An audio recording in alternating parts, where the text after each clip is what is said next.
പത്രികാ സമർപ്പണത്തിന് ഒരു ദിവസം മാത്രം ബാക്കി നിൽക്കെ വിമതരെയും അതൃപ്തരെയും അനുനയിപ്പിക്കാനുള്ള തീവ്ര ശ്രമത്തിലാണ് മുന്നണികൾ.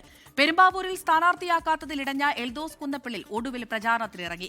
അതേസമയം മങ്കടയിൽ നിലവിൽ പ്രഖ്യാപിച്ച സ്ഥാനാർത്ഥിയെ മാറ്റി ലീഗ് വിമതനെ പിന്തുണയ്ക്കാനാണ് സിപിഐഎമ്മിന്റെ തീരുമാനം. സ്ഥാനാർത്ഥിയാക്കാത്തതിൽ ഇടഞ്ഞ എൽദോസ് കുന്നപ്പിള്ളിൽ ഒടുവിൽ UDF വേദിയിലെത്തി.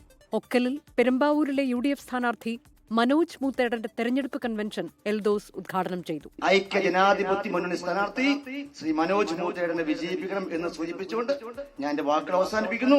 ഈ യോഗം ഉദ്ഘാടനം ചെയ്യുന്നു. അതേസമയം കണ്ണൂർ തളിപ്പറമ്പിൽ സ്വതന്ത്രനായി നാമനിർദ്ദേശ പത്രിക നൽകിയ കൊയ്യം ജനാർദ്ദനനുമായി DCC നേതൃത്വം ചർച്ച നടത്തി. TK ഗോവിന്ദൻ കൈപ്പത്തി അടയാളത്തിൽ മത്സരിച്ചാൽ പിന്മാറാമെന്നാണ് കൊയ്യം ജനാർദ്ദനന്റെ നിലപാട്.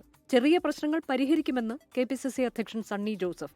ഏറ്റവും പ്രശ്നങ്ങൾ കുറഞ്ഞ ഒരു ഇലക്ഷനാണിത്. ഏറ്റവും പ്രശ്നങ്ങൾ കുറഞ്ഞ, ചിലപ്പോൾ മാധ്യമങ്ങൾ ഉണ്ടാക്കിയ ചില വാർത്തകളല്ലാതെ വലിയ പ്രശ്നങ്ങളില്ലാത്ത ഒരു ഇലക്ഷനാണ്.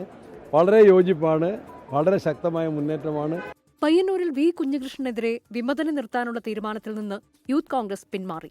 മലപ്പുറം താനൂരിൽ സ്ഥാനാർത്ഥി നിർണയത്തിൽ അതൃപ്തി പ്രകടിപ്പിച്ച മണ്ഡലം പ്രസിഡന്റ് മുത്തുക്കോയ തങ്ങളെ സംസ്ഥാന സെക്രട്ടേറിയറ്റ് അംഗമാക്കിയാണ് മുസ്ലിം ലീഗ് നേതൃത്വം അനുനയിപ്പിച്ചത്. അതേസമയം മലപ്പുറം മങ്കടയിൽ പ്രഖ്യാപിച്ച സ്ഥാനാർത്ഥിയെ മാറ്റാനൊരുങ്ങുകയാണ് CPIM. MP അലവിയെ മാറ്റി മുസ്ലിം ലീഗ് വിമതൻ കുന്നത്ത് മുഹമ്മദിനെ LDF പിന്തുണയ്ക്കും.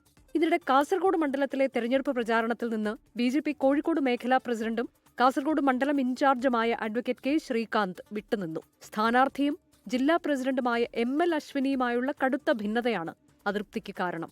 Election desk 24.